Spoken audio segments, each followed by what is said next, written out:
Bueno, buenas tardes a todos. Continuamos con nuestras charlas desde la Agencia de Desarrollo, ADER. Toda la semana tenemos una charla nueva donde consideramos que son de temas de mucho interés.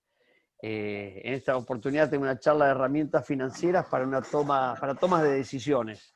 Diego Poncio, amigo, y no solo por ser amigo, sino que conozco sus capacidades, lo invitamos a disertar de la Agencia de Desarrollo. Así que muchísimas gracias por estar presente y espero que disfruten de la charla. Muchas gracias, Diego. Avante. Bueno, muchas gracias Marcelo, Lucila, a la agencia y bueno, a todos ustedes que se tomaron este tiempo para presenciar el webinar. Bueno, voy a arrancar compartiendo pantalla, si les parece. Aguarden un segundito.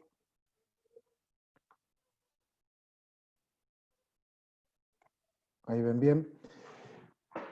Yo me baso a nivel económico-financiero en un informe mensual y de seguimiento diario prácticamente, en este monitor económico, lo ven bien, ¿no? ¿Están todos ok? En este monitor económico que divide, ¿sí?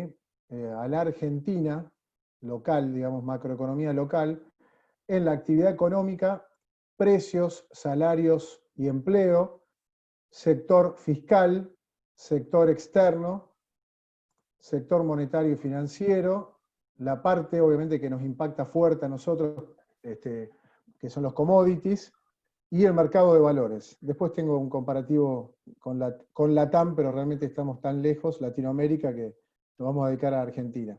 Lejos en los indicadores, no solo en kilómetros. Obviamente voy a resumir estos drivers, estos subtítulos celestes, en el informe, donde vuelco la parte, extraigo la parte más importante y sintéticamente, para primero entender la macro, o sea, entender la macroeconomía que traemos, que arrastramos, inercial, y bueno, y después el efecto inédito del COVID, ¿no? Esta estocada final para muchos y esta complejidad nueva, inédita en la historia económica del mundo, y que bueno, es una pandemia, como todos sabemos, global, todo el planeta paralizado. Bien, esto lo elaboré el 10 de mayo. La primera parte, obviamente sabemos que desde el 27 de abril del 2018 se desató una crisis primero financiera, pero que realmente era económica, con un problema bastante grave en la parte del sector externo, en la escasez de dólares que estaban financiados con deuda, y bueno, con un déficit fiscal muy fuerte, muy elevado, que produjo, o sea, que se cierren los mercados de deuda voluntaria, y tengamos que acudir como última instancia al FMI. Todo eso acarreó, todo lo vivimos, una crisis muy compleja desde la macroeconomía y la micro por sector, como se dice, macro mata micro, en un contexto con mucha volatilidad, mucha complejidad, caída de actividad, obviamente una hiperdevaluación, o sea, una devaluación muy elevada, eso impactó fuerte en la inflación, y llegamos hasta ahora, marzo, donde el 11 de marzo la Organización Mundial de la Salud determina que es una pandemia y todo lo que pasó a partir de allí, ¿no? Más de 4 millones de personas en el mundo infectados, y bueno, 270.000 muertos. Perdón, micrófono abierto. Llegamos a este punto donde ya la Argentina venía sin ahorro. Recuerden que en macroeconomía el ahorro es igual a la inversión, o sea, sin ahorro, con lo cual una baja inversión, por debajo del 15% del PBI, muy anémica la inversión, con una deuda muy elevada, muy fuerte, de casi 90% del PBI, y de ese 90%, un 60% nominada en moneda extranjera, justamente porque a su vez el mercado de capitales nuestro interno es muy chiquitito, muy pequeño. Cuando uno hace la escala, y me ha tocado en algunos cursos o facultades mostrar digamos, la escala de todos los mercados de capitales del mundo, siempre me preguntan dónde está Argentina, porque es un píxel, es chiquitito en la escala, con lo cual no tenemos. Deuda voluntaria local es muy chiquita, deuda externa cerrada, el FMI ya nos dio un préstamo muy elevado, y llegamos a ese punto, a ese 11 de marzo, en ese punto tan exigido, con una fuerte fragilidad, y bueno, se desata esta pandemia. En los últimos datos, que yo estoy marcando acá, van a ver muchos rojos para mostrar, y es previo, en algunos casos, previo a la pandemia. Por ejemplo, el estimador mensual de actividad económica ya en rojo respecto al año anterior. Estamos hablando de febrero, datos de enero, con todas fuentes oficiales. INDEC, el Ministerio, o sea, el Ministerio de Hacienda, el Ministerio de Trabajo, bueno, y muchos portales de macroeconomía, ¿no? Y consultoras. El PBI en el año anterior, 2019, había caído 2,20%, la parte de trabajadores registrados también en rojo, ¿sí? A partir de enero, todo previo a la pandemia. Acá tengo un dato actualizado a marzo. Esto es lo último que hay a nivel información. Todo lo que yo relevo aquí en este informe es el último dato publicado oficial, ¿sí? Acá ya está marzo, que cayó fuerte, pese a que solo hubo 10 días de cierre, de 16,80% del índice de producción industrial. Acá una consultora amiga, INVEC, que tengo una relación de hace muchos años, me dio este gráfico, ¿sí? Fíjense cómo cae fuertemente la producción industrial por el efecto COVID. Bien, precios y salarios. La inflación de marzo estuvo en 3,30 y la interanual, o sea, 12 meses calendario acumulado, 48,40. Muy, muy elevado, ¿no? Si yo lo comparo con Latinoamérica, como hablamos, que mostré en el gráfico, estamos hablando 3, 4, 5% de inflación contra 50. O sea, estamos muy lejos. Y bueno, obviamente el déficit fiscal ya venía complicado, se estaba tratando de llegar al equilibrio, la parte primaria, o sea, ingresos menos gastos, sin tener en cuenta la financiación, los intereses de la deuda.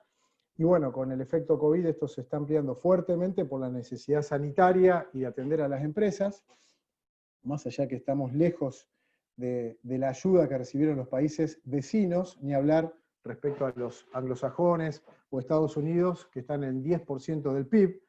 Argentina está en el 1,7 realmente efectivizado, después lo voy a mostrar.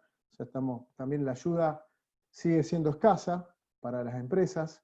Y bueno, ese déficit fiscal deviene en una emisión monetaria muy fuerte. Creció casi 70% la base monetaria, ya lo voy a mostrar, que bueno, está generando zozobra por otro lado, que es justamente la brecha del dólar. En el sector fiscal, como dije, ya teníamos en febrero 125.000 millones, no los quiero aburrir con datos técnicos, pero son números muy complejos, 124.000 millones de rojo, y si uno le pone el efecto del resultado financiero por el pago de los intereses de la fuerte deuda que tiene Argentina, se llega a 166.000 millones de pesos en la última línea. Números muy fuertes, ¿no? Un déficit bastante elevado, que se va a profundizar en marzo y en abril, ¿no? Y en mayo. Bien, por otro lado, la contracara de esto es la caída de actividad impacta también en la recaudación de AFIP. Estos son datos del portal de AFIP que están acá pegados, que cayeron 37% en términos reales. O sea, crecieron un 11,6% con la inflación que yo mostré anteriormente, de 48%, estamos 37% abajo. O sea que amplifica la brecha del déficit fiscal primario. Bien, sector externo, algo clave. Yo estoy barriendo los títulos azules del monitor, que son los drivers más importantes de cualquier macroeconomía, ¿no? El sector externo, en este caso tenemos superávit comercial, pero fíjense cómo está compuesto. Hay una caída del 15% acumulada de las exportaciones y una fuerte caída de casi 20% de las importaciones por la caída de la actividad. Con lo cual, por un lado, genero dólares genuinos, pero están los dos indicadores a la baja, ¿no? Y muy pronunciada, esto es en dólares. Con lo cual, bueno, complejiza también la actividad. Y bueno, el tipo de cambio oficial se estuvo devaluando al 40% anual, si uno anualiza la diaria, la devaluación diaria, al 40% anual. Esta parte por lo menos es algo positivo, que tengamos superávit comercial, que en el 2017 era muy, muy pronunciado el déficit comercial, o sea, la diferencia entre las exportaciones menos las importaciones. Bien, vamos bien, muy rápido, seguimos. En el sector monetario y financiero, como dije, la base monetaria, ¿sí? O sea, todos los billetes y monedas en manos del público, está en 2.3 billones. Para que se den una idea, estaba en 1.3 en septiembre. ¿Sí? Está en 2.3 billones. Y acá lo que dije, la base monetaria, por la gran emisión, por la necesidad que existe en este momento de suplir justamente la caída en la recaudación, esa caída provoca que la parte que hay que cubrir se haga con emisión monetaria, ¿sí? Si yo no recaudo a través del fisco, emito a través del BCRA y se lo transfiero al Tesoro para que haga frente a los gastos corrientes. Con lo cual creció 70% interanualmente, una tasa muy rápida, ¿no? La tasa de política monetaria, la famosa LELIC, está en 38% fija hace varias semanas, y bueno, el monto del LELIC está en 1.1, o sea, 1.187 millones, bajó un poquito, está aproximadamente en el 50% de la base monetaria. Todo esto en el sector monetario. Obviamente también esa emisión, que en realidad lo que se hizo fue sacar de los encajes y recompra del LELIC para liberar justamente esta ayuda blanda, entre comillas, al 24%, para los bancos a razón de 350.000 millones. No me aparece. Y segundo, yo no traslado medicamentos. Hay un micrófono, me parece abierto, ¿no? Ahí estamos. O sea que de los 350.000 millones anunciados, en ese momento por Culfas, solamente se monetizaron, llegaron realmente a la cuenta corriente o caja de ahorro de las pymes, el 40%. Y acá destaco esto, hay bastante malestar con muchos bancos, sobre la lentitud y poca agilidad de los bancos para calificar. O sea, hay una calificación, digamos, normal en un momento de pandemia. Si tomamos medidas sanitarias extremas, se deberían tomar medidas económicas financieras extremas también. Es mi opinión profesional, ¿no? Y eso no está ocurriendo. Si uno tiene una ingeniería financiera, calificaciones con bancos, líneas aprobadas, obviamente fluye más rápido. Pero hay muchas pymes que realmente necesitan de este financiamiento y no están pudiendo obtenerlo. Ya se está hablando de la reforma de la ley de cheques, que data del 14 de febrero de 1977. Bien, reservas internacionales. Las reservas brutas están en 43.000 millones de dólares, ¿sí? Pero las netas están debajo de 8.000 millones. Netas son los dólares billetes para afrontar pagos genuinos, por ejemplo, de la deuda, ¿sí? Acá muestro la emisión monetaria de marzo y abril, perdón, de 725.000 millones, una parte girada al Tesoro, como dije, para justamente financiar la caída de la recaudación, para complementar la caída de la recaudación. Esto después lo vamos a mandar a todos los inscriptos, así que no se preocupen por hacer print de pantalla o fotos, se los vamos a mandar. Con lo cual, bueno, digamos, todo esto provoca mucha tensión, ¿no? A futuro. No en este trimestre que estamos transitando, ni el que viene, pero en el último puede generar tensión fuerte cuando realmente la actividad en rampa y gradualmente comience a mejorar y caiga la demanda de pesos. De hecho ya está ocurriendo y ahora vamos a ir a ese punto, porque bueno, esta fuerte emisión en algún momento se tiene que ir trabajando en cómo... ¿Hay algún micrófono? Se tiene que ir trabajando.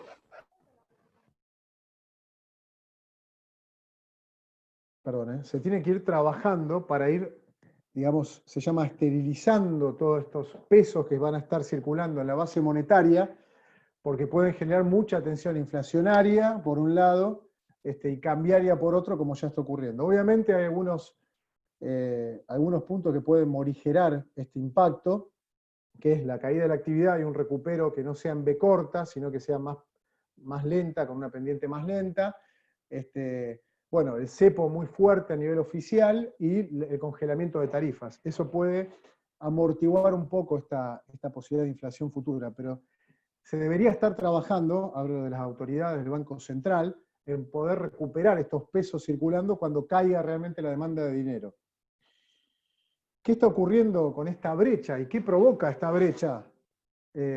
obviamente la brecha está en 80%, hay picos del año 89, digamos, fíjense que acá tengo el dólar oficial, acá están las minorista, mayorista, libre, MEP, contado con liqui y solidario. A ver, el minorista es el que figura, por ejemplo, en el Banco Nación, mayorista el BCRA 3500, un poquito más bajo.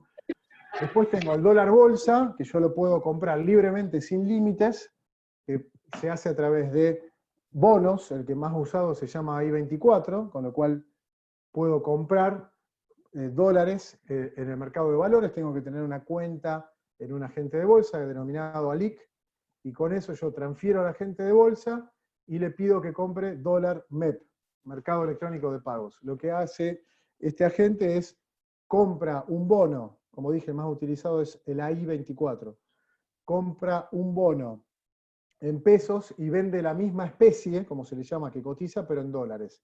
Y ya me queda dolarizada la cartera. Y contado con liqui es cuando hago lo mismo, pero salgo al mercado externo. Por ejemplo, se puede hacer con acciones, como la más utilizada es Grupo Financiero Galicia, hago el mismo esquema y salgo al exterior. Y el solidario es el mismo, el BCRA 3500 más un 30%. Son todos los tipos de cambio, que en realidad hay 17 tipos de cambio si uno le aplica las retenciones y demás. En Argentina hoy existen 17 tipos de cambio, pero fíjense que la brecha es muy grande. ¿Qué provoca esta brecha, justamente? Desde que se abrieron los bancos el 20 de abril, hay en promedio un retiro de dólares de 67 millones al 7 de mayo, que es el último dato. 67 millones diarios, pospaso había 350 millones. ¿Por qué? Si yo necesito hacerme de peso porque no tengo actividad, tengo que sostener a la empresa, o tengo que pagar la tarjeta o lo que fuere a nivel persona humana, ¿yo qué hago? O lo vendo en el banco al oficial, o me voy a la bolsa y lo vendo con el dólar MEP, ¿sí? A 115, 120. Entonces, hay un drenaje de depósitos, si bien todavía existe liquidez en los bancos y encajados en el Banco Central, hay suficiente liquidez, hay 3.300 millones en los bancos y hay unos 14.500 encajados, o sea, están reservados en el Banco Central, de todos los bancos en el Banco Central. Esta brecha genera tensión y expectativas de devaluación, ¿sí? Y no solo en los dólares, porque si yo digo, bueno, voy a hacer un fondo común de inversión, o hago un plazo fijo que me paga 20, 25, 26, contra esta expectativa me voy a ir de los pesos y voy a ir al dólar. Entonces, esto es lo que está ocurriendo, y sumado a la incertidumbre y a que estamos en una renegociación de deuda, una reestructuración de deuda muy tensionada, que después yo lo voy a mostrar, genera toda esta tensión cambiaria y que la gente se refugie como reserva de valor en el dólar. Bueno, nosotros sabemos que dependemos mucho de la soja y con esta pandemia global, si bien China comenzó a operar, de hecho hay un indicador que todos seguimos, lo que estamos en finanzas, que es el PMI, que es las órdenes de compra que van emitiendo, y superaron el número 50 en el ratio, que es justamente a partir de ahí se crece, realmente lo superó, está creciendo, no a las tasas que traía, de hecho se está estimando que va a crecer un 1% en el año, el mundo va a decrecer 3, China va a crecer 1, y nosotros estamos pensando entre 7, 8 o 9 puntos en ese rango, Argentina. Pero bueno, eso, China obviamente es el primer comprador de soja para nosotros, y provoca esta caída de la demanda, ya cayó en este año 302, o sea, llegó a 312, está en menos 8,5, y sabemos que esto, como dijimos antes, genera superávit comercial. Cuanto más alto esté el precio de la soja, mayor superávit comercial vamos a tener. Y como refugio de valor, tenemos por un lado el oro, por eso está en 1.704 dólares la onza Troy, o sea, creciendo 13% en el año, y por otro lado los bonos del Tesoro americano, normalmente a 10 años, en realidad en todos sus plazos, pero el utilizado en finanzas es el de 10 años, que hoy opera rinde 0,6, porque se produce cuando pasa algo un cisne negro o una bandada de cisnes negros, como ocurrió en este caso, la verdad que es algo inédito, todo el planeta se refugia en el oro o se refugia se llama flight to quality, o sea, salto a la calidad, se refugia en los bonos del tesoro. Por eso, al subir el precio del bono del tesoro, cae el rendimiento, es inverso. Todos sabemos que hay un lockout de oferta y demanda, más la disputa entre Rusia y Arabia Saudita. Eso hizo caer fuertemente al petróleo, ¿sí? Estamos hablando en este año, 60% de caída, con lo cual, bueno, eso también complejiza y genera un marco de incertidumbre de la industria petrolera. Hasta ahí la parte macroeconomía real, mercado de valores. Esto ya obviamente cambia de cuando yo hice el informe. Les podría mostrar el actual, pero en términos generales ha caído fuerte por el efecto de la pandemia, más los drivers de Argentina. La fragilidad de Argentina se profundiza con la pandemia, y acá ven un recupero igualmente. Ahora bajó un poquito más hoy y viene bajando. Y aparte sacaron a Banco Macro y a Galicia se llama MSCI, o sea, de mercado emergente, con lo cual cayeron fuertes esos dos papeles. Y después el Standard & Poor's cayó fuerte, hablando de 30% en 15 días, una vez que se produce el efecto de la pandemia.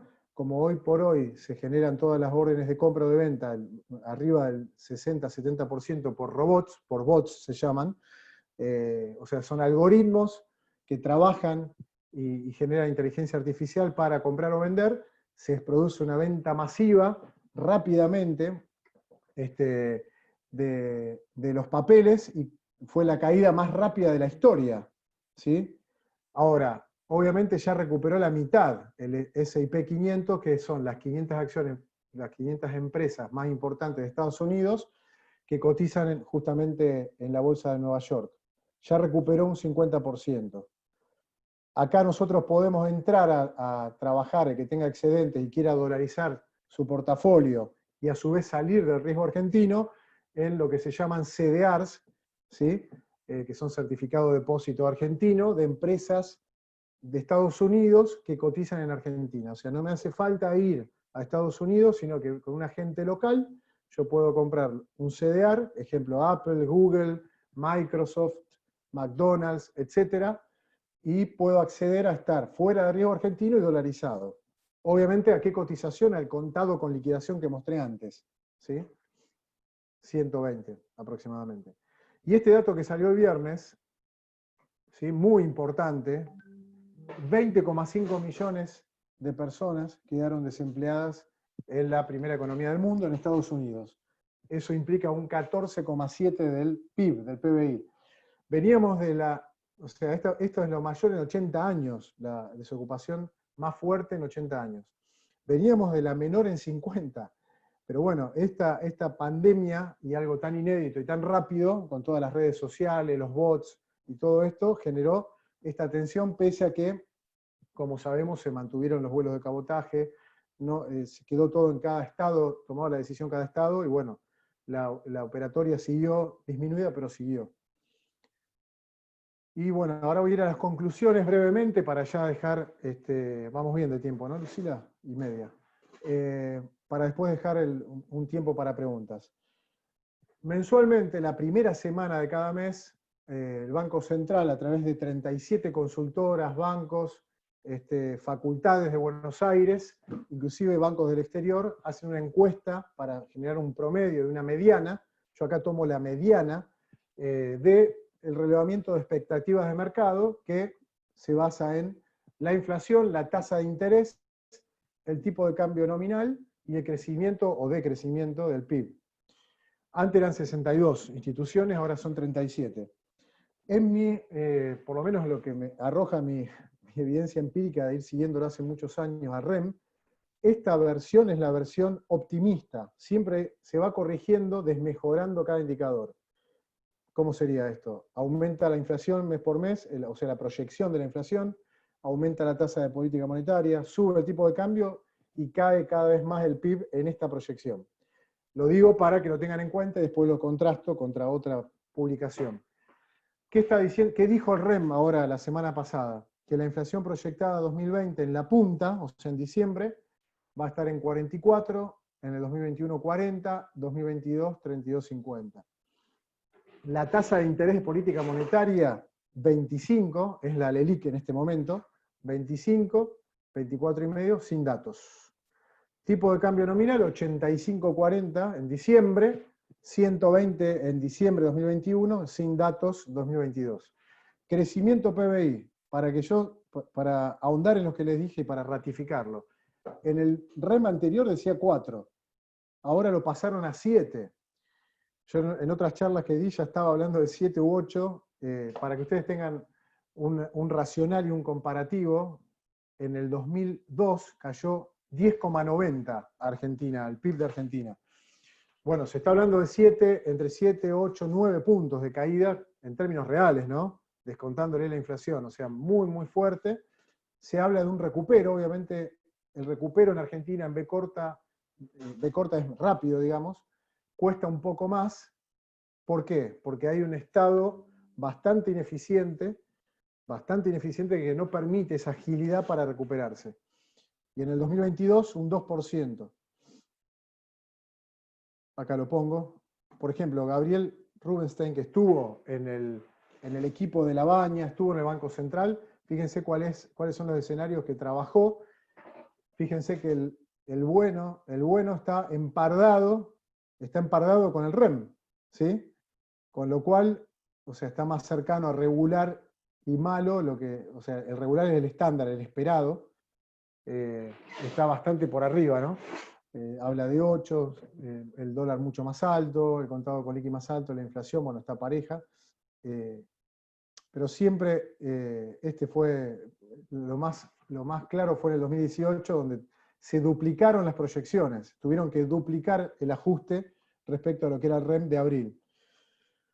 Bien, y ahora viene, obviamente, ya venía golpeada la economía, sin ahorro, o sea, sin reservas netas, sin inversión, y con los mercados de deuda voluntaria, o sea, alguien compra por derecho y por voluntad bonos de Argentina. Ya venía cerrado, ¿sí? ese punto. Un mercado de capitales internos muy chiquitito, muy pequeño. Para que ustedes sepan, menos del 1% de la población tiene una cuenta comitente en un agente de bolsa.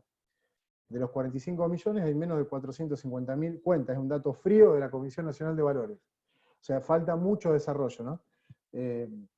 Entonces, ¿qué pasa? Nos agarra casi al límite del knockout y directamente la pandemia nos da una estocada final. ¿En qué marco? En un marco de una negociación de deuda con un ya default selectivo de la deuda de ley argentina. Ya se posdató completa los 10.000 millones de dólares, la deuda nominada en dólares de Argentina se pasó toda al 2021 y está en plena negociación, ahora voy a hablar de la deuda, la de ley extranjera. La deuda a reestructurar, ¿sí?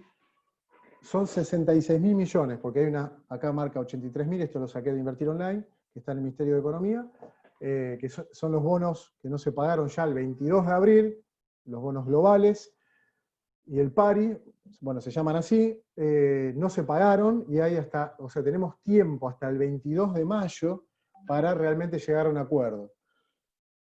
Acá están los 66.000 millones. La oferta que se hizo fue una quita del capital del 5,4, se esperaba más en este caso, pero acá está la parte muy negativa, el 62% de los intereses, de los cupones, que es el flujo que el inversor en su momento, que apostó por Argentina, pensó tener y administrar con la secuencia, el perfil de ese flujo que estaba en el prospecto del bono, por 3 años de gracia, o sea, no se cobra $1 por 3 años, y una quita de 62. Este combo de oferta que hizo Guzmán, representando a la Argentina, implica una quita mayor al 50% a valor actual neto, a valor de hoy 13 de mayo. ¿Sí? Con lo cual hay mucha atención y los tres fondos más grandes, que son, acá yo los pongo, esto en realidad va junto, BlackRock, Templeton y Fidelity, están ejerciendo mucha presión para que se mejore la oferta. Básicamente, ¿qué se está pidiendo?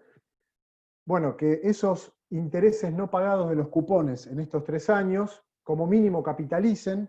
Los cupones estaban en el original, en los bonos originales estaban entre 6% anual en dólares y 8%, y acá arrancan en 0,5 hasta 4,5, o sea, bastante escaso. Entonces, mejorar el cupón, la tasa, y que capitalicen en este periodo de gracia, como mínimo, ¿no?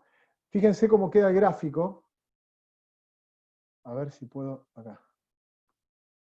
Fíjense cómo queda el gráfico del original, cómo era el perfil del flujo original, 2020-2025 en dólares, eran 34.000 millones, 2020 habría que pagar 4.500 millones, 8.400, hablo de la deuda que está reestructurándose con tenedores privados de ley extranjera. Acá no está el FMI, ni el Banco Mundial, ni el Club de París. Era estos miles de millones y se ofrece esto, 0,000409 en miles de millones, ¿sí? O sea, es bastante agresiva en estos 5 años, ¿no? Entonces, bueno, a ver, la idea es no caer en default, se está negociando, pero hoy mismo, hace 1 hora y media, los que tienen bonos anteriores, de la reestructuración anterior, están pidiendo un tratamiento diferencial respecto a los bonos emitidos durante la administración anterior de Macri. Entonces, ahí ya se genera otro roce entre bonistas y complejiza la homogeneidad de la oferta. Bien, hasta ahí deuda. Vamos a MIPYME, ¿no? A las empresas PYME, que sabemos que tanto en Argentina, Estados Unidos, Europa y en realidad en todo el mundo, son el 99% de las empresas, la mano de obra y del PIB entre 60 y 70% de todo el planeta. Y bueno, obviamente son las que están tambaleando y con mucha zozobra económica y financiera, y lo divido. Y bueno, ahí lo que se torna fundamental, y más en nuestra zona, no va a ocurrir lo mismo en Buenos Aires, en Gran Buenos Aires y Cava, porque son focos de contagio más fuertes. En nuestra región, la verdad que tenemos la suerte de que los contagios están bastante controlados. Obviamente ahora viene el invierno, sigue habiendo incertidumbre, pero bueno, la clave está en que paulatinamente se vayan bajando las restricciones, porque la quiebra masiva es un hecho, lamentablemente, de comercios, de pymes se van diariamente. Hasta hace unos 15 días, todos los que estamos en el mundo de las finanzas estábamos hablando de 30.000 pymes, que es muchísimo, pero bueno, si estas restricciones se van levantando, se espera que ese número baje, es un número enorme, y bueno, hay muchas empresas con mucha zozobra por no poder operar. Yo acá no lo puse porque lo puse en el informe anterior, pero en promedio, un informe que hizo JP Morgan, una empresa pyme puede resistir sin ventas 27 días, sobre 57.000 empresas de Estados Unidos, con lo cual es muy complejo, ¿no? La situación es muy compleja y no hay evidencia empírica que yo diga puedo comparar con la crisis primero que cambió el mundo, cambiaron las empresas, cambiamos nosotros, cambió la tecnología, y esto nunca ocurrió, repito esto, nunca ocurrió. Sería un error comparar con la pandemia de 1918, posguerra, nada que ver, ¿no? Entonces, ya sabemos lo que ya se aplicó el ATP para las pymes, el tema del recorte del 95% del CIPA, el pago del 50% de los salarios, el poder entrar en la moratoria, bueno, el posdatamiento de los vencimientos, el tema de posdatar a fin de mes el vencimiento de ganancias. Pero ahora vamos a lo que yo denominé, y esto lo aplico en las empresas realmente, es el plan profesional de contingencia para todas las empresas. PYME, hablo del mundo PYME. Primero establecer, digamos, el diagnóstico y armar el comité de crisis. O sea, diagnosticar cómo está la empresa. Luego lo dividí en 4 cuadrantes: economía, la parte financiera, todo el tema de recursos humanos y la estrategia de negocios.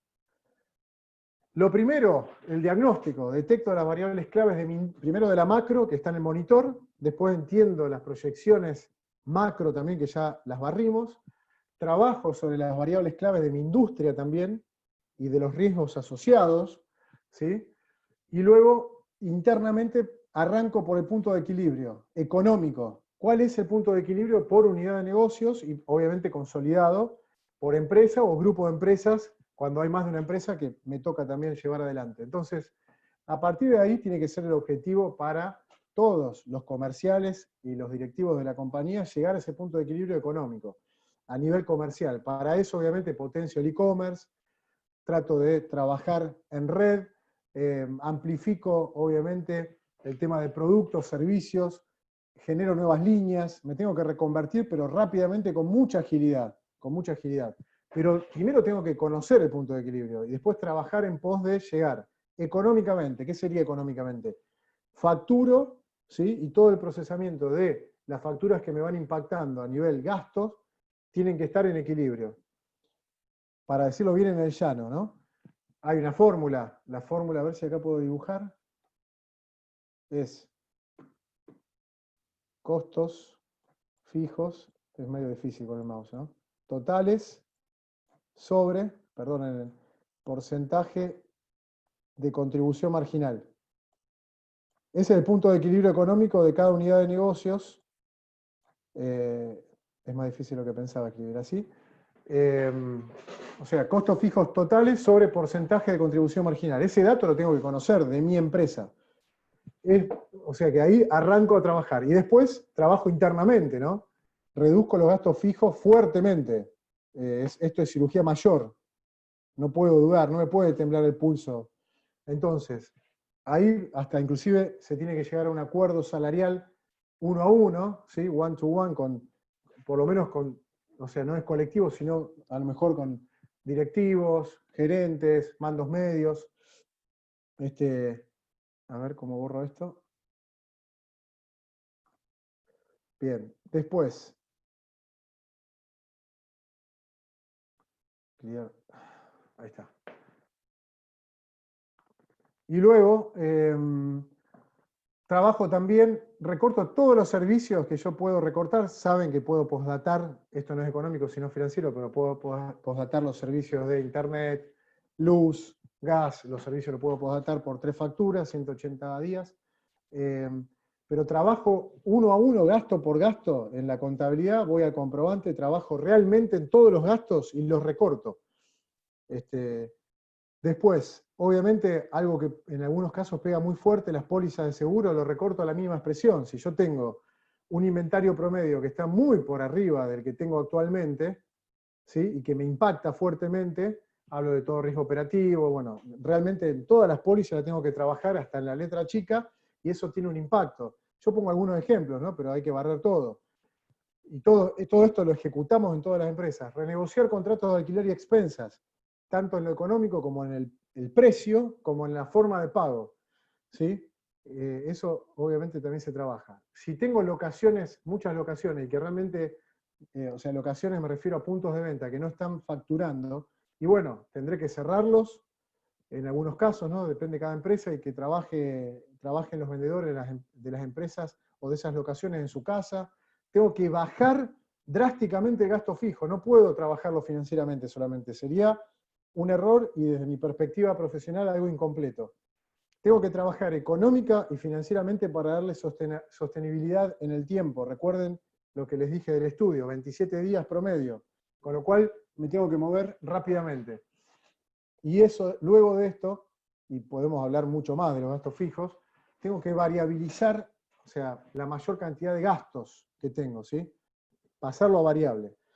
Después, si yo vengo de hacer muchas inversiones, se me hace un sudden stop, o sea, una parada súbita a la venta, como está ocurriendo, tengo que renegociar fuertemente los créditos bancarios a la tasa, a la nueva tasa. Cuidado con este dato. Yo vengo de tasas, por ejemplo, va a dar más 10 puntos, va a dar más 8, va a dar más 15, lo que fuere, que se negoció. Yo tengo que primero trabajar, obviamente, políticamente con el banco, políticamente me refiero a la relación fluida, y renegociar los préstamos a la nueva tasa del 24, a la nueva tasa del 24, o sea, limpiar esa tasa vieja que era elevadísima, a la nueva tasa, y tengo herramientas jurídicas. Obviamente primero es político esto, ¿no? One to one con el gerente de riesgo, con el gerente de la sucursal, trabajo uno a uno, renegocio y después, en todo caso, junto a legales del banco con legales de mi empresa. Esto se logra, se puede hacer. También, ¿por qué? Porque está la fuerza mayor, ¿sí? Obviamente caso fortuito, fuerza mayor, y onerosidad sobreviniente, perdón, que también en un contexto de pandemia, de parada súbita, tengo las herramientas jurídicas para renegociar. Y bueno, obviamente tomar los planes de AFIP, ¿no? Ni hablar. Todo esto a nivel económico. Vamos bien, ¿no? 45, ahora acelero. Financiero. Acá la clave es preservar la liquidez. Claramente a nivel financiero, lo pongo número 1, es preservar la liquidez. Sine qua non, es subsistencia, es preservar a la compañía y a los colaboradores, a los empleados, a toda la cadena de valor. Con lo cual, yo le digo respirador, la cobranza, ¿qué hago? Tengo que aumentar los recursos en la cobranza, colocar permanentemente, o sea, si había una persona, pongo a 3, si había 5, pongo a 10, si había unos, ¿se entiende? O sea, hay algo abierto, hay algún... ahí tengo que poner mucho músculo a la gestión de cobranza, ¿sí? Para que sea sustentable y que pueda, lo inercial que venía de marzo, más las nuevas ventas, lograr, digamos, transitar en equilibrio financiero el ingreso y el egreso. Para eso tengo que trabajar con los proveedores one to one, una convocatoria privada. Esto me lo dijo un empresario amigo y lo compré. One to one con cada proveedor, ¿no? Trabajo uno a uno. Entonces, voy sincronizando en tiempo real con el punto 2 y el 4, sincronizo el punto 3. La cobranza con el pago uno a uno. Es mucho más laborioso que en momentos normales esto, donde yo miro el flujo diario y lo voy trabajando permanentemente, sino que ahí trabajo casi uno a uno, ¿sí? Cobro, pago, lo voy macheando, lo voy sincronizando. Obviamente tengo que tomar créditos blandos, ni hablar si tengo que pagar al exterior o tengo deuda en dólares. Y obviamente acá todos me van a preguntar, ¿y la 7001? Bueno, ahí, que es la normativa nueva, si yo tengo deuda vieja, como le llaman, ¿sí? Deuda vieja, a partir, o sea, anterior al 19 de marzo, no puedo haber tomado deuda al 24 para capital de trabajo. Esto es una paradoja, ¿no? Porque si yo compro mercadería en el exterior, es mi capital de trabajo, tomé línea para capital de trabajo y no puedo cancelar la deuda de capital de trabajo. Pero bueno, son las anomalías de esta normativa que surgió, con lo cual ahí no hay otra forma que pedir autorización al Banco Central, y ahí lo dejo con puntos suspensivos, no hubo ninguna devolución todavía, ninguna respuesta del Banco Central, o bien precancelar esos préstamos, con lo cual lo tomé hace 15 días y ya lo tengo que salir a precancelar. Lo ideal sería tener todo cancelado al 20, ¿no? Pero no siempre pasa y hay muchos casos de estos que están en tratativas. Y después, como dije, el 1%, en realidad menos que el 1%, opera en el mercado de capitales. Los que no operan se pierden de todos estos productos que tenemos en el mercado de capitales, que son cheques propios, yo puedo autofinanciarme emitiendo un cheque mío propio. Si tengo, por ejemplo, una SGR, como se llama garantizar, las tasas bajan fuertemente, bajan a 10%, 8, 9, 12, a nominal anual en pesos, y puedo emitir un cheque mío, por ejemplo, a 6 meses, y levantarlo post pandemia, o esperemos todo, porque hay mucha incertidumbre, estamos obviamente en un contexto de mucha incertidumbre, no sabemos realmente cuándo se va a levantar. Pero puedo generar hasta 360 días de cheque propio, o bien emitir mi propio pagaré, y ahora electrónico también, esto también es electrónico, lo puedo hacer con iCheck.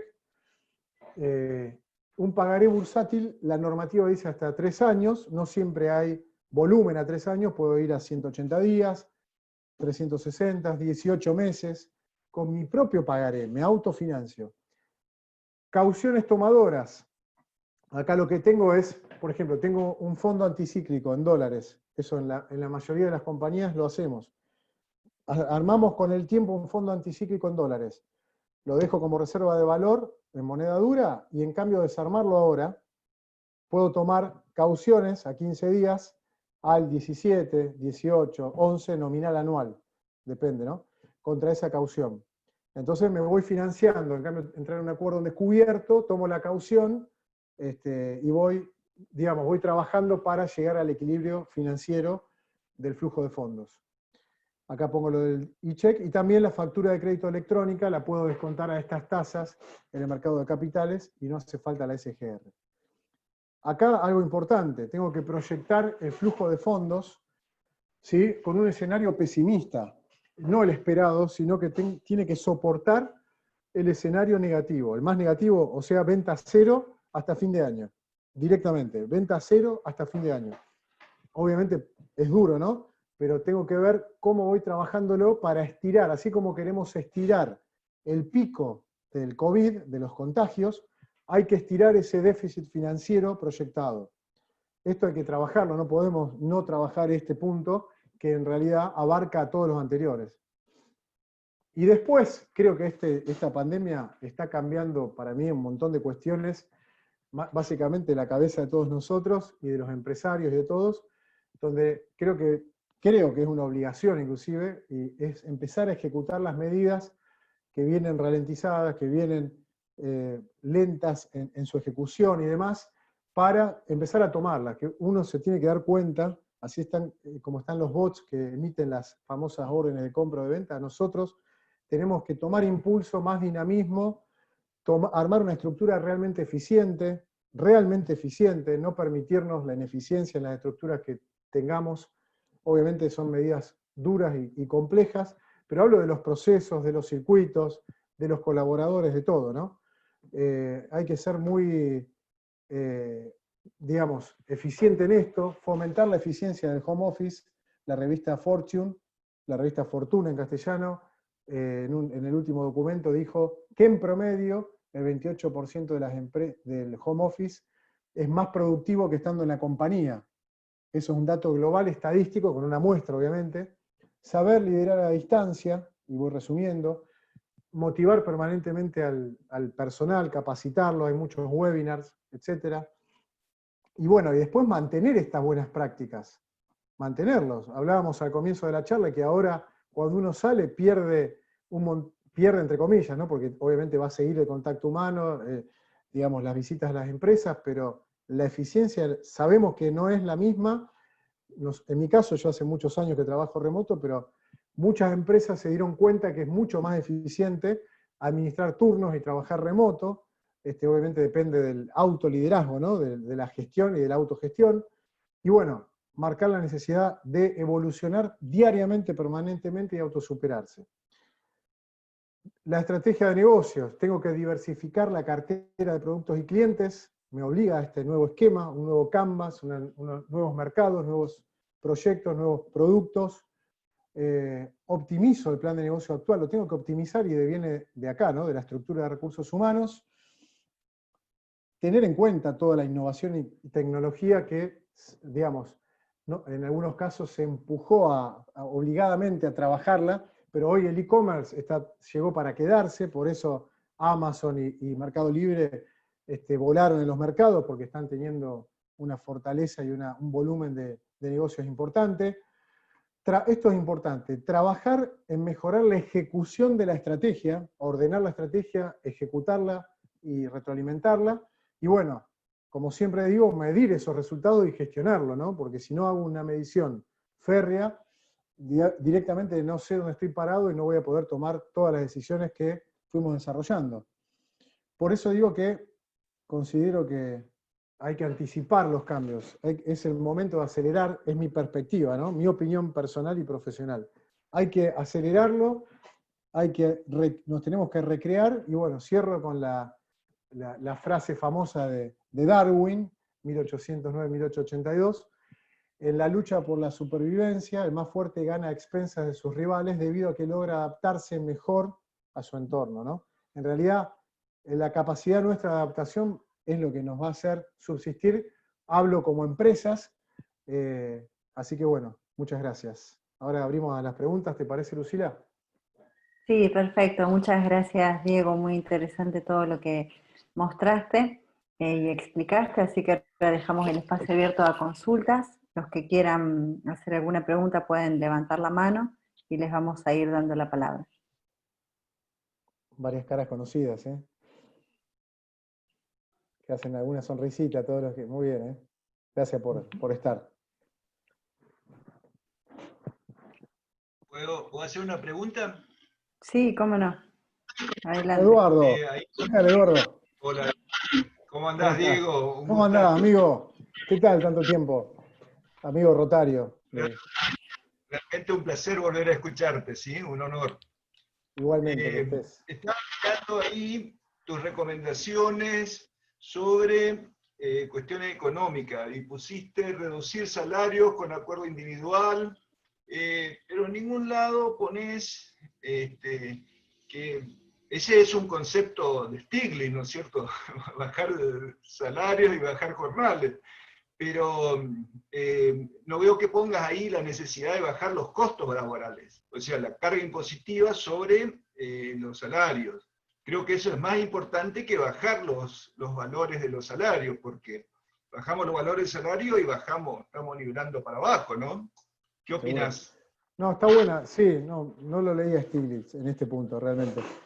Lo que yo te digo es, acá, a ver, la carga impositiva nuestra está en el informe anterior, y por eso no está en este. La carga impositiva está al nivel de OCDE, la Organización para el Comercio y Desarrollo Económico, ¿no? Que se hizo posguerra, post Segunda Guerra Mundial.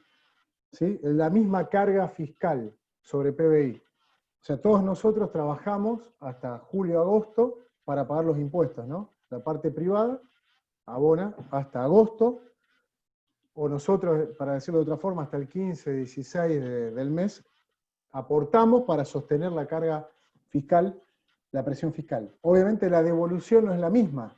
Nosotros tenemos, por otro lado, filtraciones, como le llama la CEPAL, ¿sí? Que son niveles de corrupción muy elevados. En general, hablo, yo no partidario, cero, nada, de ningún tipo, por suerte. Y por otro lado, soy bien objetivo. Por otro lado, lo que tenemos es una paga doble, o sea, doble seguridad, doble obra social, doble colegio, doble alarmas, doble cámara, nos pasa todo doble, bueno. La OCDE lo que le devuelve a Australia, a Estados Unidos, a Nueva Zelanda, a Inglaterra, ¿sí? No es así, ¿se entiende?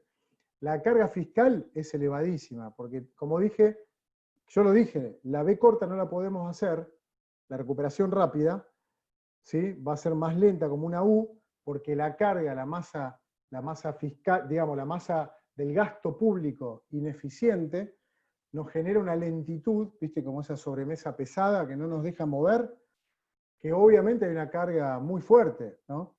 Yo lo puse en el informe anterior a eso, después te lo voy a pasar, Eduardo.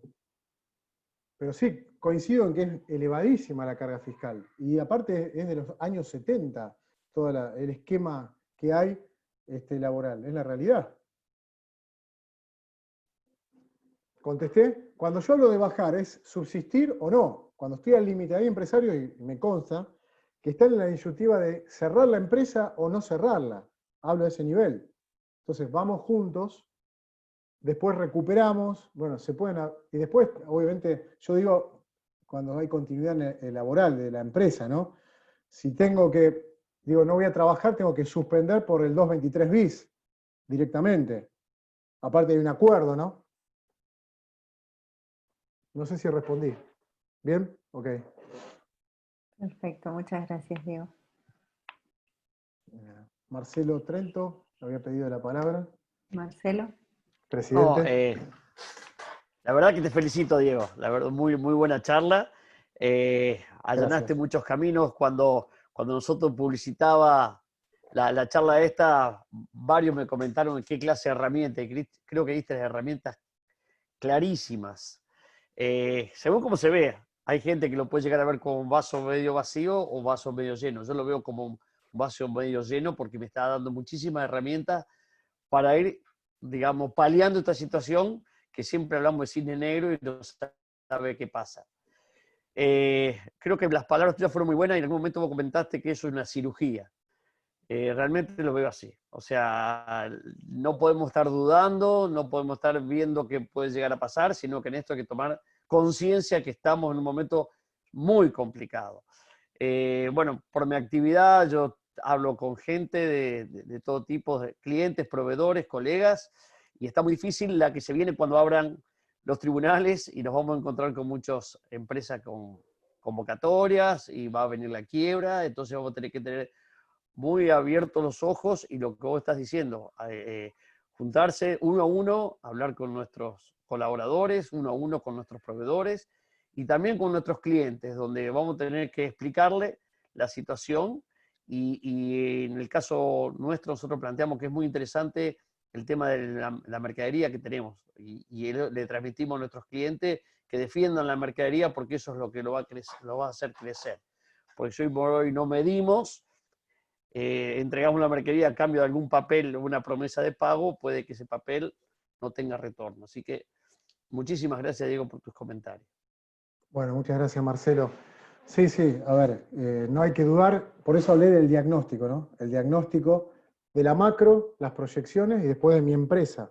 Primero del rubro de la industria donde estoy posicionado y luego de mi empresa. Voy bajando, ¿no? De lo global a lo particular y a lo micro de mi compañía. Ahí cuando hago bien el diagnóstico y armo las propias proyecciones, sería mi REM, ¿no? Ahí es donde empiezo a trabajar y a tomar la secuencia de medidas escritas, consensuada con el directorio, y las ejecuto. Tengo que ser muy ejecutivo, no puedo, digamos, retrasar las decisiones. Si las retraso, puedo terminar en tribunales, lamentablemente, ¿no? Y esto es global.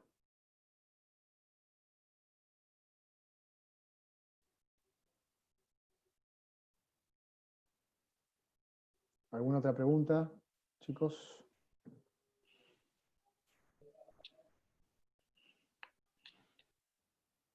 Por mi parte me despido, Dieguito. Un gran abrazo. Gracias, Eduardo. Muchas gracias por estar, ¿eh? Un abrazo. Bueno, si no hay más preguntas, te agradecemos, Diego, la presentación que hiciste y todos los consejos. Este material después va a estar a disposición de los participantes. ¿Lo podemos compartir? Sí, sin ningún problema, por supuesto. Perfecto, muchas gracias. Bueno, Bueno, muchas gracias a todos por el interés y por participar. Marcelo, si querés cerrar. sí, bueno, gracias a todos. Creo que el hecho de las no preguntas fue que fuiste muy claro, porque realmente, la verdad que más que interesante tu disertación. Así que bueno, seguimos escuchando a gente que nos quiere capacitar a través de la Agencia de Desarrollo y los esperaremos la semana que viene con una nueva charla y les comunicaremos de qué se trata. Muchísimas gracias por el tiempo dispensado. Muchísimas gracias, Diego, por tu capacidad de explicarnos cómo nos va a venir la situación. Bueno, muchas gracias a todos. Gracias a todos. Y seguimos en contacto. Gracias. Buenas Muchas tardes. gracias. Hasta Chao, luego. buenas tardes. Chao. Hasta luego.